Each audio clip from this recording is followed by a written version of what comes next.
I'm about ready to make myself a new video on leveling the lathe, and something occurred to me.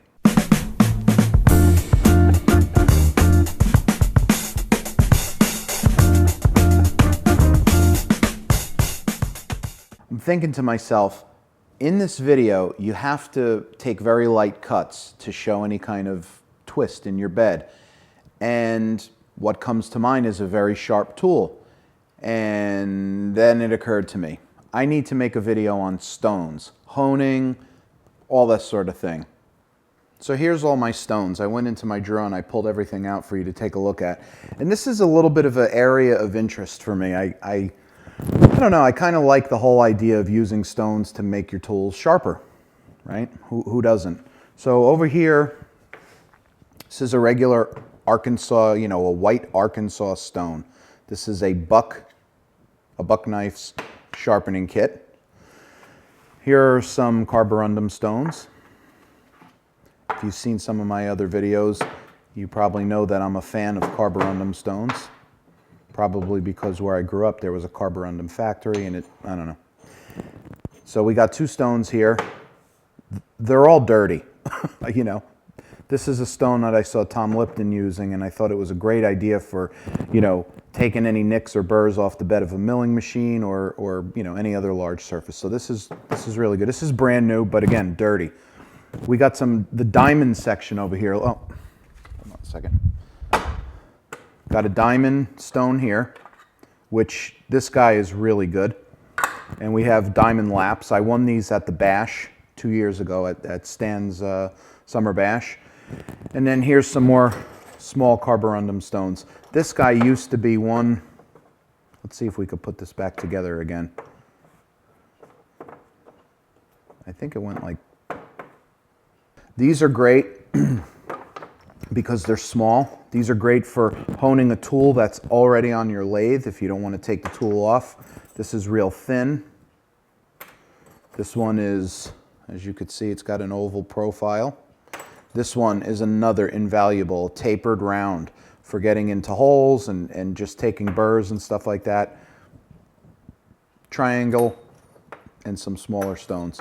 All right, these are all filthy and dirty. So before we talk about any of these, I think it would be in good practice to clean them. So what we're going to do is we're going to get these and bring them over to the ultrasonic cleaner and clean them.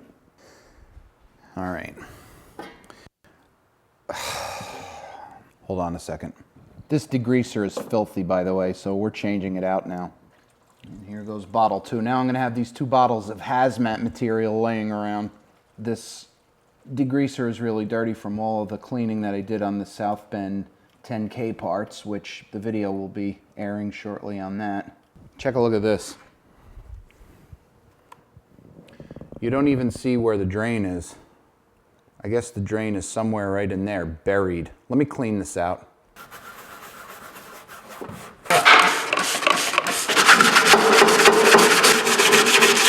Ugh. All right, that's a lot better.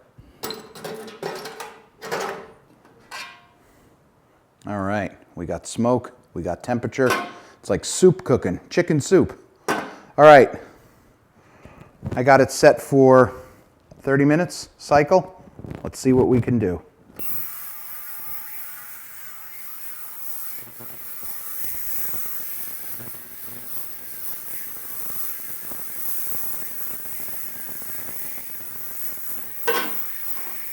We'll be back in a half an hour. We've reached 30 minutes. Let's check out and see what we got. They sure look clean. Except for this. That's not clean. That's clean, but that isn't. All right, so it looks like we have some mixed results. That's clean. It's got some residue that it didn't get. This is clean, but that's not clean. This is, geez, this is not even clean at all.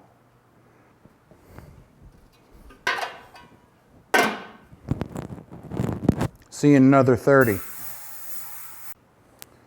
All right, 30 minutes is up for our second cycle. What I'm doing here is Just kind of shaking off any grime that's left over. I could see already it didn't clean. Well, anyway, we're going to move on now to step 2, and step 2 is to flatten these guys once they cool down. These guys are hot. What I'm going to do is I'm going to start flattening some of these. I don't know how much they need to be flattened, but when I say flattened, I want to try to get some of this grime off to really bring these back from the dead. So this here is a diamond stone. It's one of these, you know, it's like a thin little piece of metal. It's got some holes in it. This is plastic, hollow, but it's got diamonds, little ground up diamonds impregnated into here, and it files anything down, even stones. And I'm not pressing down very hard at all. I'm just lightly trying to make contact. Look, you could see that's probably where the gully is because these edges have cleaned except for that part in the middle. I'm just using a file card here. Let me, I'm going to do this down away from the camera onto the floor. And I assume you can use some water in here. Oh yeah, you can feel it's nice and gritty again. Let me do that. Let me go get some water. All right, not water, but Windex.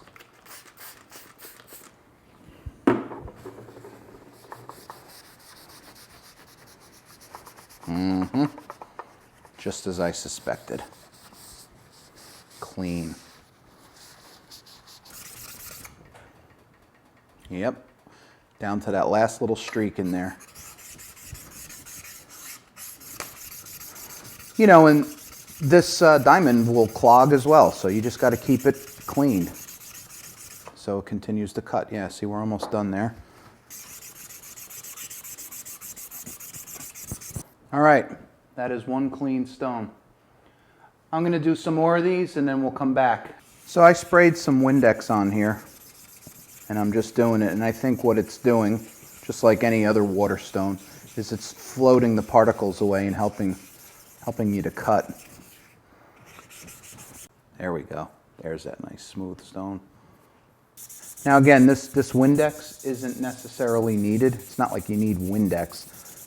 I just didn't feel like walking in and going into the sink and getting water. I figure why not? There it is sitting on the shelf. So I went for it. Paper towels all over. Man, like a brand new stone. All right, I got to do this guy. I want this rubber off here and I want this clean. So stick with me for this one last one. These other pieces I'll do it another time.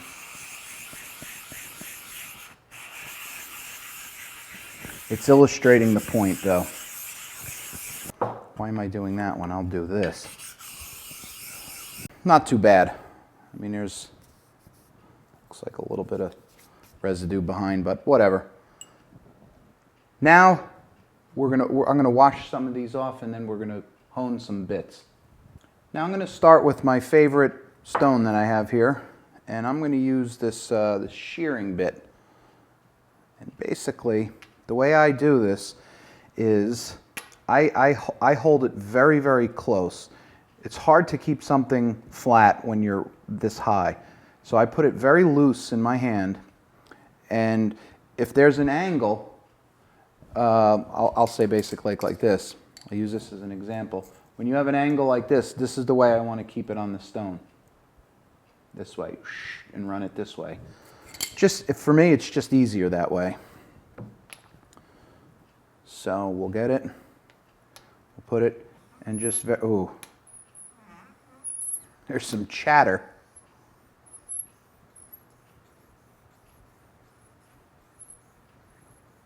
I think this stone got, oh my God.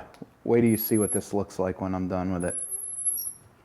So I'm just pressing, I'm making sure that this thing is staying very firmly pressed.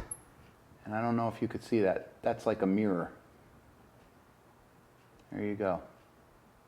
That is a mirror finish. Now I'm going to do on this side right here.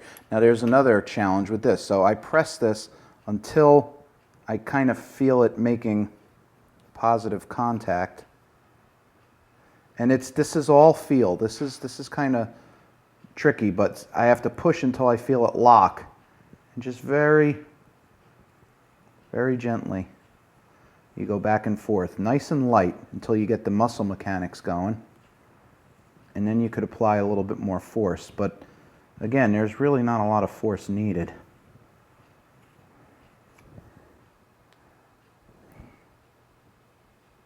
Again, we're getting that mirror finish. My God. When I say that this is scary sharp, it really is very, very sharp. Let's give a little test here and show you just how sharp this is. I'm literally just, I'm making curls, you know, little curly cues. This is a sharp bit right here. Very, very sharp. So what this is, you know, and again, you don't have to do this to make these like a mirror. I think this is coming out like a mirror because I just flattened it and put it on the diamond. In fact, I've never gotten a mirror finish out of any of my tools, but it definitely is cool. And again, this stone right here is I believe it's an ultra-fine stone, an ultra-fine carborundum stone. And again, I don't want to stay in the you know, on one edge for too long, and I want to try to use as much of the stone as possible. Nice, sure, even strokes. All right, so we have a razor sharp shearing bit. Let's use a different one that I didn't flatten. This is a little bit more rough. And here's a fly cutter. You might be wondering, why do I have this written on here? It just makes it stand out in the you know, the big drawer full of cutting bits way easier. So I'm just holding it on its side, and I'm just kind of, you know, my force is down, and very lightly I'm dragging forward.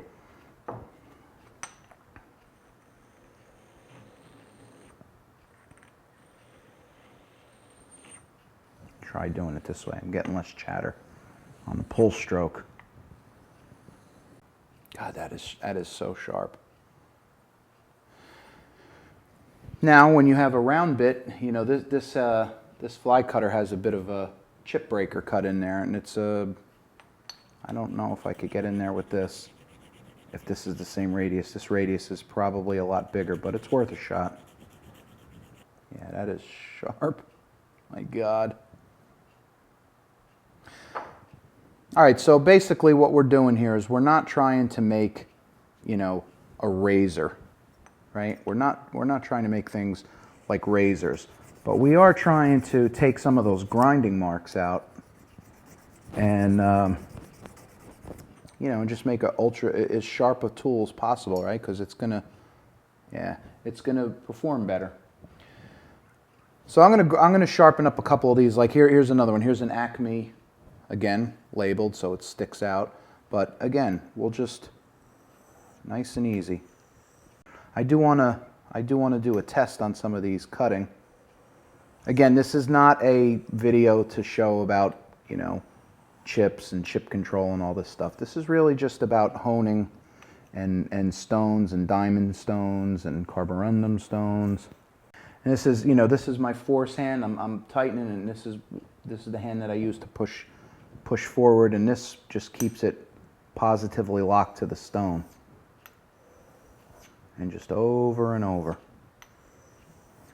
You know, I find that when you have a very honed and very sharp tool, it's way easier to recondition it once, you know, once you get some buildup along the top and it starts to get a little bit of, you know, wear on it. Wicked sharp, wicked sharp. Again, I'll show you. See how this will cut this piece of plastic here. You could see, look at it, it's just making little curlies. So here you have it, you know, carborundum stones. They are really, really good and worth their weight, believe me. If you don't have any, go to eBay right now, shut this video off, and go buy yourself some. They're cheap. I would say 90% of all these stones are under $20. You know, and some of them, some people are selling, you know, a box of them, 4, 5, 6 of them for 20 bucks. these were great. These small ones were given to me. All these little tiny ones were given to me by my friend Jeremy, who, you know, inherited a box, and my God, he had like a shoebox filled with all these little tiny ones. So I kind of just grabbed one of each, and they, you know, they're all different sizes and they all have different uses. I would recommend one of these triangular ones. I'd recommend a round one. And I mean, if you could find a tapered round one, this is good. And I would definitely recommend these smaller types, so you can just actually hit it right there on the, you know, on your Aloris tool post or your lantern post, whatever. And then I would recommend getting some bigger ones here for, you know, bench honing. These guys right here are fantastic as well. These, you know, all of these are diamonds. This is from Easy Lap. And again, this is, you know, handheld. It's in place. You could do what you need to do with them and get them.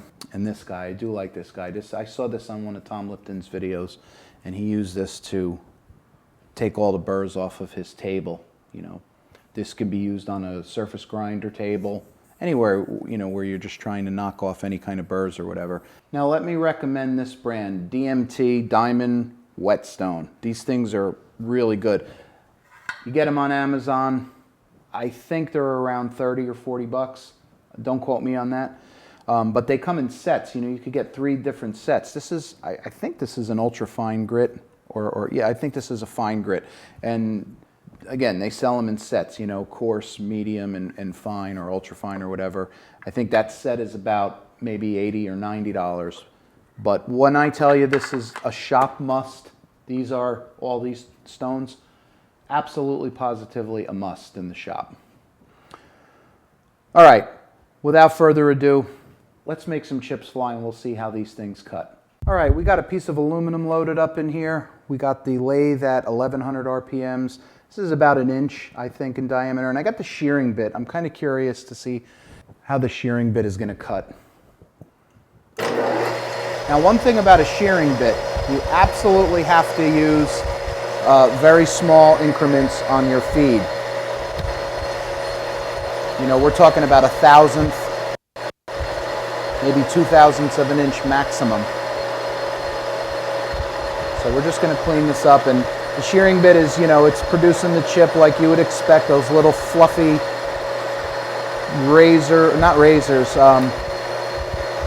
there's these little tiny curls. So we're going to go in another 1/1000th.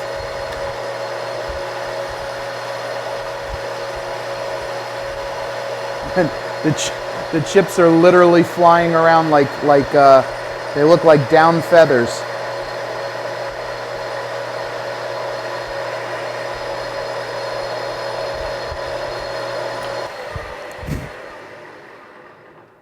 Ooh-wee.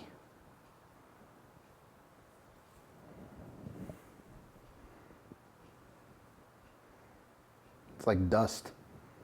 That finish is beautiful. Just beautiful. It's super smooth. It feels like glass. Well, there you have it.